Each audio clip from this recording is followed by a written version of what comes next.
जे राजर्षी छत्रपती शाहू महाराज, केवळ एवढ्यावरच शाहू महाराज थांबले नाहीत मित्र हो। तुम्हाला आश्चर्य वाटेल, त्यांनी धर्माच्या संदर्भात सुद्धा ज्या वेडगळ कल्पना आहेत, ज्या अंधश्रद्धा आहेत, ज्या चुकीच्या गोष्टी आहेत, त्यावरही प्रखर हल्ला केला। कारण प्रत्येक गोष्ट त्यांनी आदर्शवत निर्माण केली। कुठल्याही गोष्टीचा जगात आदर्श घेतला गेला पाहिजे, तो आदर्श त्यांनी त्यांच्या संस्थानातून उभा केला। केवळ ते भाषण देत बसले नाहीत, उपदेशाचे ढोस पाजत बसले नाहीत, केवळ तोंडी बोलत बसले नाहीत, केवळ बोलघेवडेपणा केला नाही, तर प्रत्येक गोष्ट त्यांनी कृतीने सिद्ध करून दिली। नंबर 1, त्यांनी ज्या ह्या विचित्र गोष्टी आहेत, अंधश्रद्धा पसरवणाऱ्या गोष्टी आहेत, त्याच्यावरही त्यांनी प्रहार केले। नंबर 1, त्याची काही उदाहरणं मी आपल्या पुढे देऊ इच्छितो। एक ब्राह्मण जोशी, एक ब्राह्मण भविष्य सांगणारा मनुष्य एके दिवशी शाहू महाराजांच्या दरबारात आला आणि शाहू महाराजांना म्हणाला की महाराज, मी तुमचं भविष्य सांगू इच्छितो। उद्या तुमच्या जीवनात काय घडणार आहे हे आज मी सांगतो।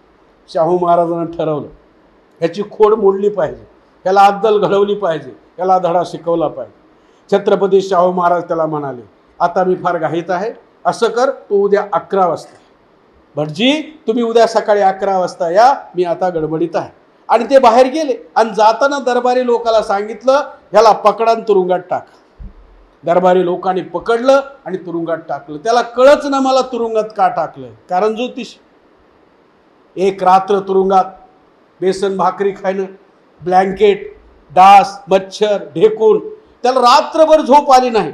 आणि तो रात्रभर एकच विचार करत होता, मी चोरी केली नाही, मी दरोडा टाकला नाही, मी काही केलं नाही, मी खून केला नाही, मी मारामारी केली नाही, कोणताच अपराध केला नाही, कोणताच गुन्हा केला नाही, मला शाहू महाराजांच्या लोकांनी तुरुंगात का टाकलं? रात्रभर विचार करत होता, पण या प्रश्नाचं उत्तर काय त्याला मिळालं नाही, कारण तो ज्योतिषी होता। दुसऱ्या दिवशी 11 वाजता त्याला सोडलं। सोडल्याबरोबर तो पळत पळत गेला आणि शाहू महाराजांच्या पायावर डोकं ठेवलं आणि म्हणाला, महाराज काय अपराध केला मी, काय गुन्हा केला, तुमच्या लोकांनी मला तुरुंगात टाकलं, आणि ढसाढसा रडायला लागला। मग शाहू महाराज दोन्ही हातांनी त्याला उठवत म्हणाले, उठा जोशी बुवा, तुम्ही माझं भविष्य सांगायला आलता, परंतु मी तुम्हाला सकाळी 11 वाजता तुरुंगात टाकणार आहे, हे तुमचं भविष्य तुम्हाला सांगता आलं नाही, तुमचं भविष्य तुम्हाला ओळखता आलं नाही, तुम्ही माझे भविष्य सांग। म्हणून तो गुपचूप मान खाली घालून निघून गेला। हे जे थोतांड आहे, आता सुद्धा कोरोना व्हायरस आला, पहिला 30 जानेवारीला पेशंट सापडला, नंतर 22 मार्चला जनता कर्फ्यू आला, नंतर 24 मार्च पासून लॉकडाऊन सुरू झालं। परंतु भारतात कोरोना येणार आहे, या भारतातल्या कुठल्याच पंचांगकर्त्यांनी, भारतातल्या कुठल्याच ज्योतिषांनी, भारतातल्या कुठल्याच राशी भविष्य सांगणाऱ्यांनी कधीच कुणाला सांगितलं नाही। जर सांगितलं असतं तर कदाचित त्याची व्यवस्था केली असती। उलट आज ज्योतिष सांगणारे लोक, राशी भविष्य सांगणारे लोक पोलिसाला विचारतात, लॉकडाऊन कधी संपणार? आज जे लॉकडाऊन चालू आहे ते लॉकडाऊन कधी संपणार आहे? म्हणजे हे जे थोतांड आहे समाजामध्ये, ज्या थोतांडावर आधारित ही कामं ब्राह्मण फायदा आमचा गैरफायदा घेतो, मिसयूज करतो, ह्या सगळ्या गोष्टी छत्रपती शाहू महाराजांनी त्यावेळी हाणून पाडल्या होत्या। स्वतःच्या उदाहरणाने प्रत्येक गोष्ट, कुठलीही गोष्ट शाहू महाराज उदाहरण देऊन सांगायचं। एकदा शाहू महाराज फार लहरी होते, कर्मचाऱ्याला सांगितलं बैलगाडी जुंपा म्हणून, स्वतःच गाडीत बसले, स्वतःच गाडी चालवायची आणि गेले शेतात। शेतात गेल्यावर त्या 4-5 कर्मचारी होते, 5-6 कर्मचारी होते, त्यांना सांगितलं, ह्या शेतात ज्या ज्या दगडाला शेंदूर फसलाय, तांबडा लावलाय, शेंदूर लावलाय, त्याला उचलायचं आणि गाडीत टाकायचं। आता हे लागले एकमेकाकडे बघायला, झाले कावरे बावरे। आता हे दगड म्हणजे कोण, शेंदूर लावलेले देव, आता देवाला कोण हात लावणार, देवाला कोण उचलणार? आणि जर देव कोपला तर, आपत्ती आली तर, संकट आलं तर, पण कुणीच धाडस करणार, एकमेकाकडे पाहू लागले।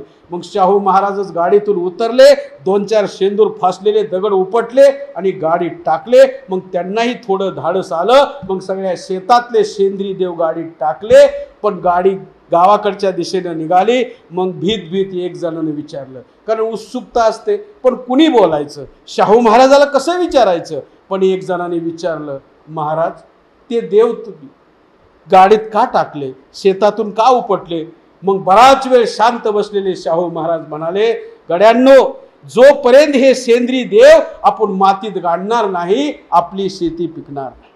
आज सुद्धा आमच्या शेतामध्ये हे जे दगडी देव आहेत, सेंद्रिय देव आहेत, शेंदूर फासलेले देव आहेत, त्यामुळे आमची शेती पिकणार नाही. म्हणजे ही अडचण आहे, ही अंधश्रद्धा आहे, त्याला मुठमाती देण्याचं काम छत्रपती शाहू महाराजांनी उदाहरण देऊन केलं.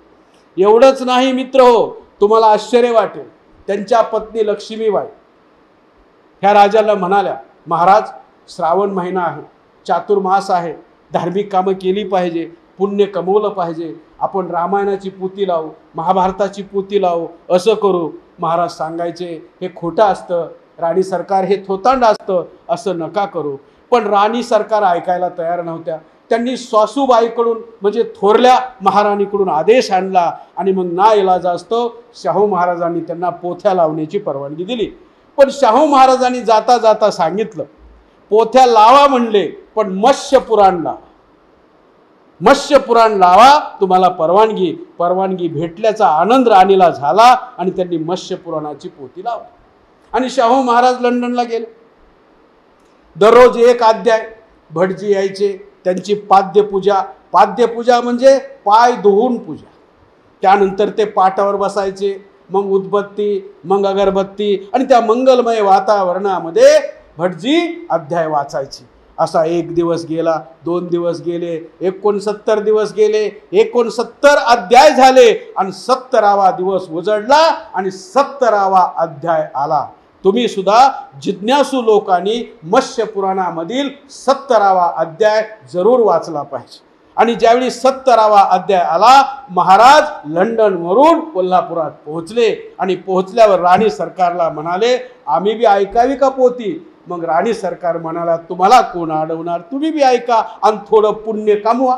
शाहू महाराज बसले, भटजी आले, त्यांची पाद्यपूजा झाली म्हणजे पाय धुवून पूजा झाली, अगरबत्ती लावली, उदबत्ती लावली, धूप लावलं, कापूर लावला, मंगलमय वातावरण सुरू झालं आणि भटजीनं अध्याय सुरू केला. तो अध्याय असा, श्रावण महिन्यामध्ये प्रत्येक सोमवारी ब्राह्मणेतर स्त्रीला सुगंधादी द्रव्यानं अंघोळ घालावी, अलंकारानं उपकृत करावं, चांगली कपडे परिधान करावीत आणि ब्राह्मणाला भोगण्यासाठी द्यावं आणि ब्राह्मणाने यथेच्छ भोगल्यावर तिच्या नवऱ्याकडे तिला द्यावं. जसंही हे ऐकलं, राणी सरकारची तळपायाच्या मस्तकाला गेली आणि चप्पल घेऊन ती पुजाऱ्याच्या भटजीच्या अंगावर गेली. आणि मग शाहू महाराज म्हणाले, असू द्या राणी सरकार, आपलेच भटजी आहेत. पण राणी सरकार काय ऐकायला तयार नव्हत्या.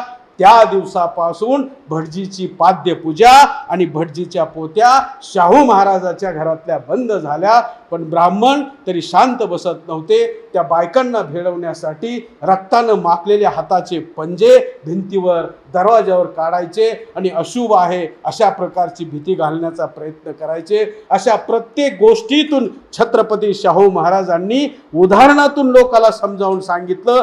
बायकोपासून तर करवीर नगरीत त्या लोकांपर्यंत सर्वाला समजावून सांगितलं. कारण आमच्या लोकाला तोंडी सांगितलेलं कळत नाही, उदाहरण आणि स्वतः सोबत ती घटना घडल्याशिवाय कळत नाही.